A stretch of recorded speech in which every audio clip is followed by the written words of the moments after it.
Ever since the enactment of the Vision Hunt Decree, you are hunted. Through random chance, you had been granted one of the powerful gems in this worst of scenarios. You hid the accursed stone by swallowing it, but it just kept reappearing in your pockets. Your only hope had been the rebels of Watatsumi Island. Leaving your home hurt you. But every day you spent here increased the chance of either a neighbor snitching or a soldier finding it through a random search of you or your house. But also being fully aware of what would happen to you if you did lose it to them.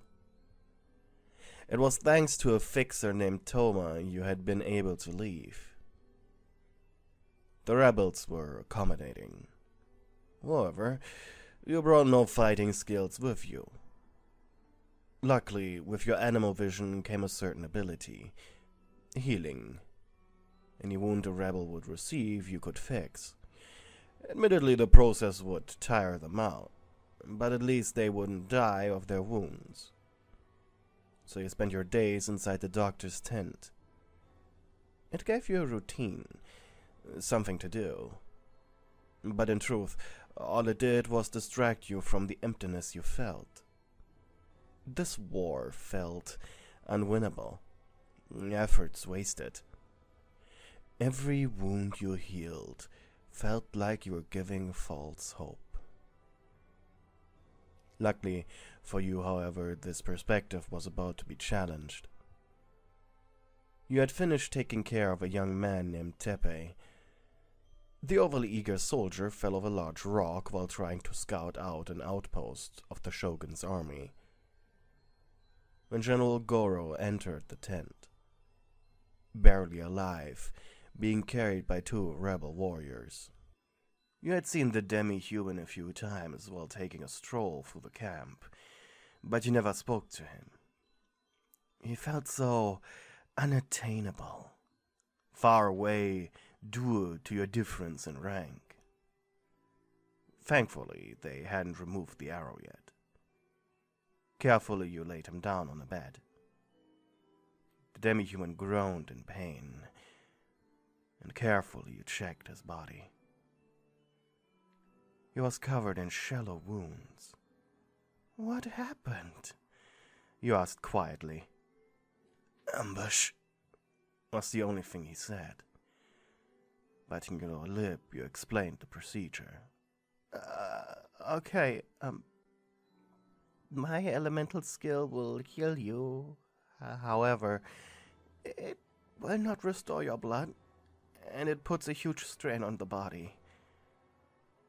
You gulped as you watched his body heave. He was desperately trying to not begin to panic. And honestly, Gorou was doing a better job at that than you did. "What I will do is, I will use my vision to heal the arrow wound, and the rest we will bandage up." You weren't a trained doctor, simply using your vision the entire time. But through trial and error, and some advice from rebels with medical experience, you picked up a few things. "This will hurt. A lot," you muttered as you placed a piece of wood into his mouth. "Ready?" You would definitely damage some of his internal organs if you ripped it out, so your magic would need to apply as fast as possible. 3. He blinked in anticipation. 2. You held your breath. 1.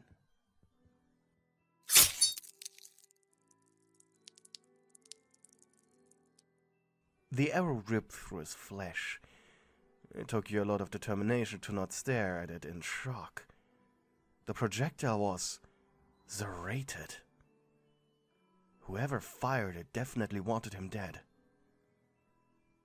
Immediately his wound began spewing blood. In less than 2 seconds you pressed your vision onto it. He gurgled, but the stone reacted, glowing in a bright turquoise. And then he passed out. The hole in his stomach, however, was closed. Out of concern, and to make sure that this had been fixed, you kept the vision on the scar the arrow had left behind, while you turned around and prepared bandages. By the end of the entire ordeal, his arms, legs, and chest had been covered in white cloth, and you took a step back. Your heart was still racing, and you were out of breath, praying to any Archon listening to you that there weren't any internal wounds you may have missed. War had victims, yes, but healing was the only thing you could do. It would destroy you if any patient of yours would pass away. Blushing, you wondered if maybe they could somehow get an actual trained professional for this. Gorou was passed out for 2 days. The demi-human awoke with such a nagging hunger that he felt dizzy. Luckily, you were just outside the tent, and you could hear his hoarse shouts. Quickly, you entered. "I'm sorry to trouble you," he said out of breath. "But my throat is on fire." You nodded and apologized. Quickly, you jolted towards the medicine cabinet that had been set up in the back. Then you mixed pain-killing medicine powder with a cup of water.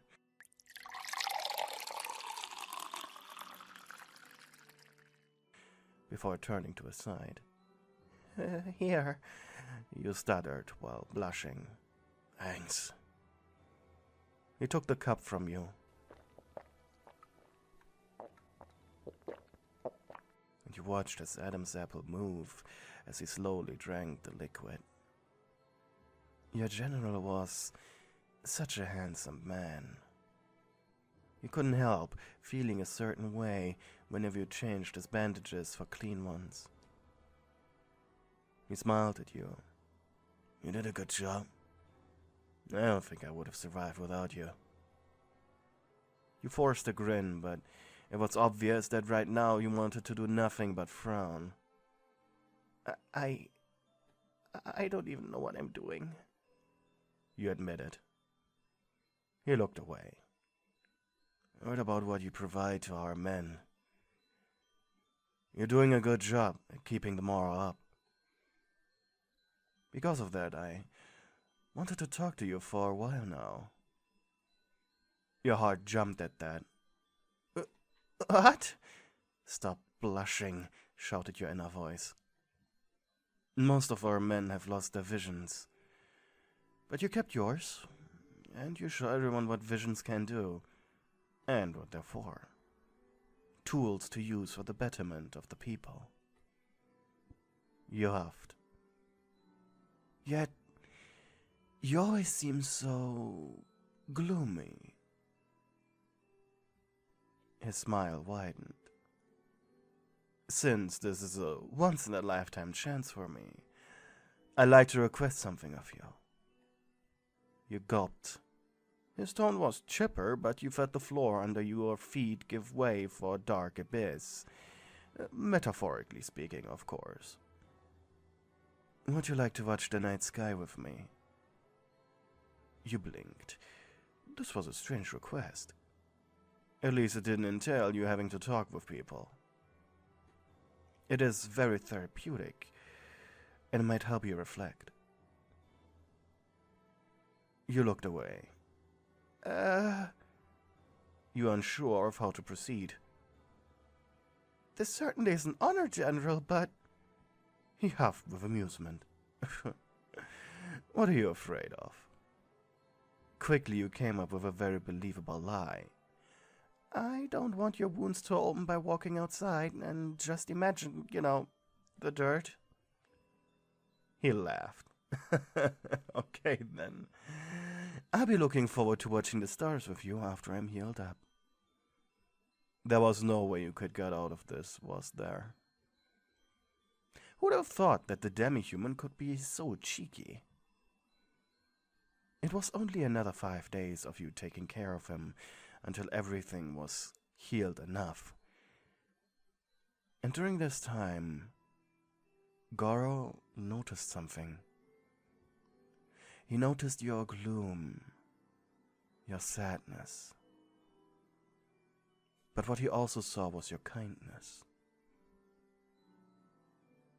And over these few days, he couldn't help but smile whenever he laid eyes upon you. And on the last day, he was no longer able to deny it. He had feelings for you. This night, he gently took you by the hand and guided you outside the camp into an idyllic field. A slight breeze was moving across the land. From your position, the two of you could see down towards the beach, where a lonely campfire was lit. Gorou lied down, and you followed suit. He chuckled lightly. Don't look so uncomfortable. There's no one here. Quietly, you pointed towards the campfire. A soldier was celebrating a birthday here. Earlier. But they returned to the main camp to rest. You made an uncomfortable noise. Why is it that you're always so distant to everyone? He asked cautiously. I lived in Inamazuma City for most of my life. There you just don't talk to strangers. He smiled and looked at you. Really? You nodded. It's caution, of course. The bigger a community gets, ironically, the less people talk with each other. He huffed in acknowledgement. Also, you paused. You were really uncomfortable discussing this with your general, but you simply had to. Also, I don't think we will win. Gorou's ears twitched. Really? You shook your head. There are so little troops on our side. We don't have, well, most of us at least, don't have visions. He shrugged. They don't have visions. They don't have visions either. That's the point of the decree. No, you don't get it. They have an Archon. You sounded desperate. How can we possibly stand against the might of a god? Suddenly, his hand touched yours. Don't worry, he said. And then he huffed. Probably heard this a million times, huh? You chuckled. You actually did. But no matter what, I'll be here to protect you. Now it was you who looked at him, and your eyes met. You felt your stomach cramp up at the hormones your body was firing. The stars were reflecting in his kind, big eyes. This was the moment you remembered he was a demi-human. You somehow managed to smile. It was painful, but genuine. See? You can smile, he said. He was such a good boy, you said without even wanting to. Gorou made a noise somewhere between a whimper and a surprised hum. He looked away, blushing hard. Wait, did you just hit a weak spot? Sorry, you said. After a minute of awkward silence, he said, I didn't mind it, he said. In fact, I enjoyed... He exhaled. It may be a little too much. You grinned. Did Gorou have a praise kink? You rolled on your side. Seeing him all embarrassed like that made you feel a certain kind of way. That lit a fire under you.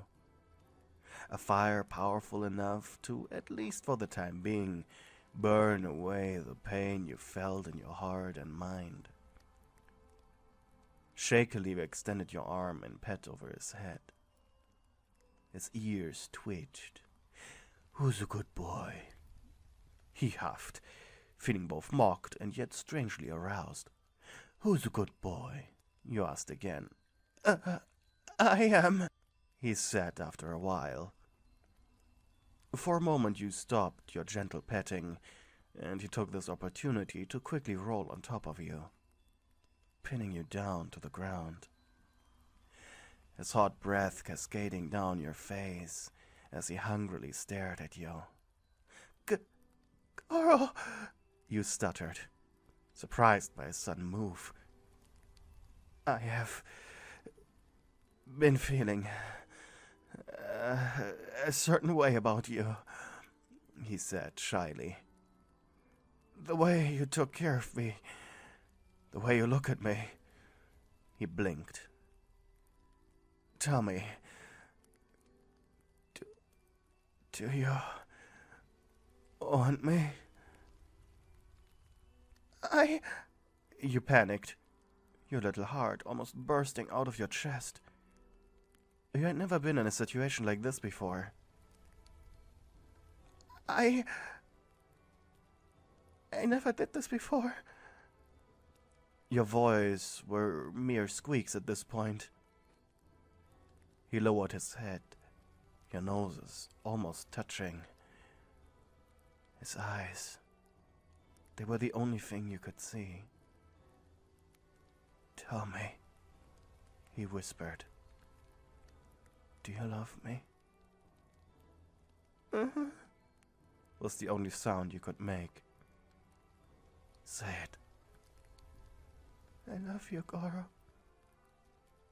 Without another warning, his lips touched yours. Gently. A mere ghost of a kiss that only lasted for a split second. Already he was out of breath. You could tell that was only a taste of what was to come. But he was patiently waiting for you to give him full permission. A permission you granted by placing your hands on his back.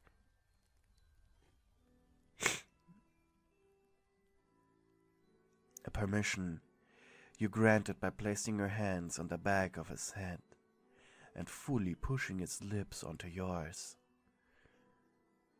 His hands moved from your wrists down to your hips, then back up your stomach before gently massaging your breasts.